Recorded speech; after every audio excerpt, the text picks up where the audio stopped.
তারেক রহমান সাহেব দীর্ঘদিন পর দেশে ফিরেছেন ঠিক মানে আমি এখন আমার এনআইডি কার্ড পাইনি আর কি। তো তারেক রহমান সাহেব যখন দেশে আসলেন তার 7 ঘন্টার মধ্যে এনআইডি হাতে পেয়ে যাচ্ছেন এবং তাকে যে ভিআইপি প্রোটোকল দিয়ে আনা হচ্ছে, তো সেটা আসলে মানে কতটুকু বাংলাদেশের নতুন আকাঙ্ক্ষাকে ধারণ করে বা আমরা যে পরিবর্তনের কথাটা বলছি, আমি দেশের বাইরে লন্ডনে সাধারণ জীবনযাপন দেখাচ্ছি, কিন্তু দেশে এসে অঘোষিত প্রধানমন্ত্রীর মতো করে বিহেভ করছি।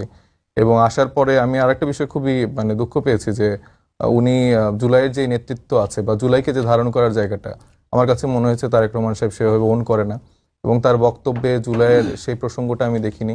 এবং আমি মনে করেছিলাম যে জুলাইয়ের যেই নেতৃত্বের যারা আছেন তাদের সাথে তিনি কথা বলবেন, দেখা করবেন, কারণ সময়টা এখন শেষ হয়ে গেছে না, এটা প্রথমে এসে অ্যাড্রেস করা উচিত ছিল। প্রথমে মানে ধরেন আমি যদি মনে করি যে মানে সে আসলে চাইলেই পারতো, মানে এমন না যে তার সাথে জোট থাকতে হবে, সে বাংলাদেশের সকল রাজনৈতিক দলকে সেভাবে অতিথি হিসেবে তার যেই সম্মেলন হলো সেখানে কিন্তু সে এই গেস্টারটা দেখাতে পারতো।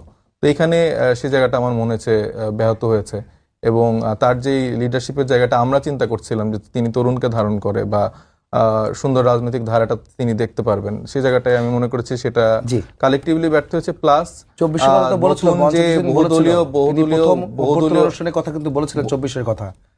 24-এর কথা তো এভাবে বললে হবে না ভাই।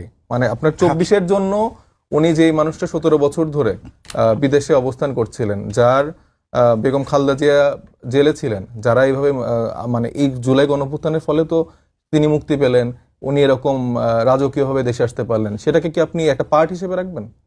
আপনাকে এটাকে ওন করতে হবে না? জুলাইকে আপনি বাদ দিয়ে আপনি এই যে এখন যে ইলেকশন করতেছেন, আপনারা যে এখন ক্ষমতায় যাওয়ার সম্ভাবনা দেখতেছেন, বা এই যে এখন আমরা রাজনীতির টেবিলে বসে যে আমরা একে অপরের সাথে মত পার্থক্য করতে পারছি, এটা তো জুলাই গণঅভ্যুত্থান না হলে তো সম্ভব হতো না।